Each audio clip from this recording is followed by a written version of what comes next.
Blessed Monday to you as we come with your daily encouragement. And we're doing a series complementing a lot of the texts that we have had from our Sunday morning. And kind of the theme of this Sunday has been with Epiphany. Where have been those moments where God has called you to do something? And so we're going to get examples of call stories. Now, all of us, I believe, regardless if you're a pastor or not, has a call story of some sort. A time where you felt the presence of God calling you to do something that maybe was outside your comfort zone.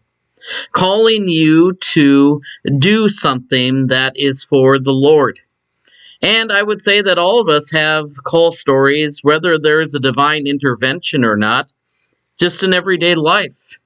God calls us to do the right thing, help someone in need. Maybe you see someone who's tripped or fallen, you help them up in some metaphorical way like that. There are call stories all over our lives, regardless of whether you have an anointing or a garb that you might wear or not. But we're going to talk about call stories of all types. The first one is more of a priestly call.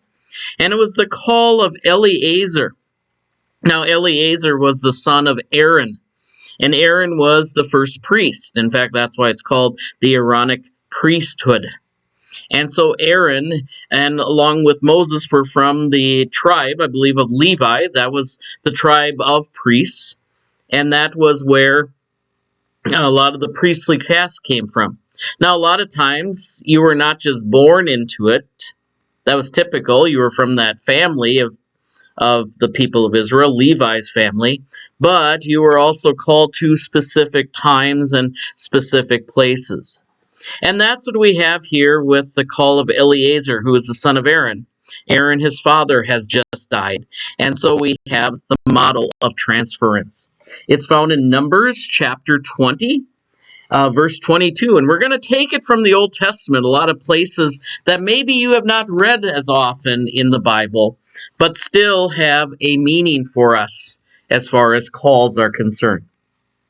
That is, the people of Israel set out from Kadesh. This is verse 22 of Romans 20. They set out from Kadesh, and the Israelites and the whole congregation came to Mount Hor. Now, there are a lot of mountains in the Bible, different sacreds like Mount Sinai, also called Mount Horeb. And there are plenty of mountains that we have in our life. High places were typically the place where you have the temple of God.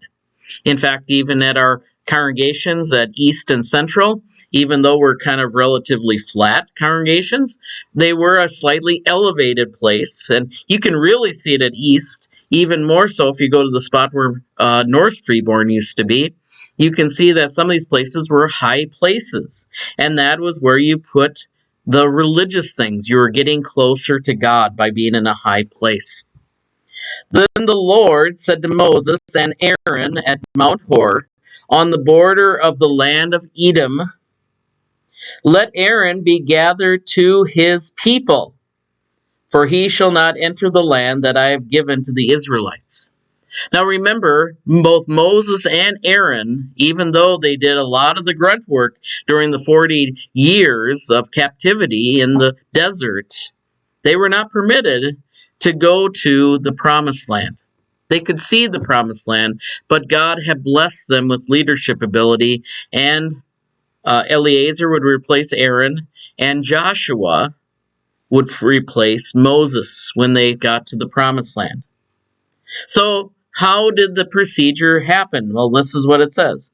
Let Aaron be gathered to his ancestors. In other words, let Aaron be buried. He has died. For he shall not enter the land that I have given the Israelites, because you rebelled against my control at the waters of Meribah. And what did they do at the waters of Meribah? They had given water outside of the guidance of the word of the Lord. Remember how in our story here from the gospel, Peter only had one thing to rely on, not on his fishing ability, not on his own cunning on how to catch fish. It was the word of the Lord that guided him to throw the net into the deep.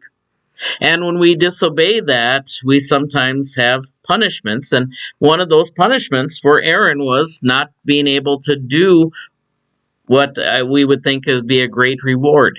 Now, God walked with Aaron, but sometimes there was some disagreements, and that happens with our calls. Sometimes in our positions that we have been given, sometimes we do the right thing, sometimes we fail to do the right thing. We fail to trust in God.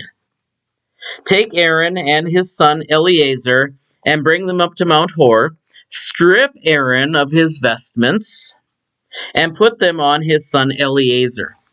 Now, in our tradition that I belong to, we usually have a white robe that is usually worn by people who are doing the holy things of God up at the altar. And then we usually have what's called a stole that's put on. And these things together are called vestments. They are markings of where you are called in God. Now, some traditions, and even within Lutheran traditions, I went to an internship church that was called Haugian, and we were not allowed to wear white robes. We were not allowed to wear a collar. We were not to distinguish ourselves in any way from the congregation. They had a sense of call of who the pastor was. Yes, there was distinctions, but at least we were not allowed to have visible distinctions. That was even written into our Constitution. So there can be variations even within our tradition of this type of thing. But typically what I like about vestments is that they're put on us and they're taken off of us, because the call is something that is separate from the person who is receiving the call, although it is bestowed upon them. And the reason why it should be separated is because I am not just a pastor. I am not just the person who is called. I am a human being. I'm a sinner saved by grace, who, like Peter, falls on my knees whenever I see the word of the Lord, and God raises me up. It's an external call, and it has responsibilities with it. And it is something that I, at the end of life, will lay aside. Now, we haven't had much discussion with pastors. We get into weird stuff about whether pastors should be buried with their vestments on or buried without their vestments on. I hold to the latter. I am first a child of God. Second of all, then this privilege has been given to me, and this privilege is not permanent, especially when we're in retirement, especially when I'm on vacation. I always like to have those moments of like, the call is not on me right now, but then the call comes on me. And that is where I have moments where I do not have my full identity in the Lord, just based upon what tasks God has called me to do. And when we put on vestments, those are usually tasks. Those are situations where we have the privilege to act as God's mediator. But ultimately, I am still a sinner saved by grace, who has been graciously called in spite of my sin, in spite of my lack of doing the right thing all the time, to a position. I get elevated, and it gets passed on to someone else, and that's where this is so significant. And Moses did as the Lord commanded in verse 27. They went up to Mount Hor, and in the sight of all the congregation, Moses stripped Aaron of his vestments before he buried him, and he gave it to his son Eleazar. And Aaron died there on top of the mountain. Moses and Eleazar came down from the mountain with his new call, his new vestments. And when all the congregation saw that Aaron had died, the house of Israel mourned for Aaron for 30 days. Even though they have a new pastor, a new priest, they still will mourn that. And that happens in my situation. We have a lot of beloved pastors. Now, sometimes they didn't get along with the previous pastor, and they like me better. But in other times, I've not liked as well as the previous one. And, there's always the personality thing, but there's still the external call that is consistent throughout this. And that's what I like about this passage, is it shows that it is like clothes. You put them on at the will of the Lord, and at the will of the Lord, they are taken off and given to another. And that is because my ultimate salvation is not in the things that I do. It is the person that I am, the sinner, saved by grace, by the grace of God, regardless of what is on my outer self. God has taken care and takes care of my soul. God bless you today. We trust that these continue to be words of encouragement. Take care. God bless. We'll see you next time.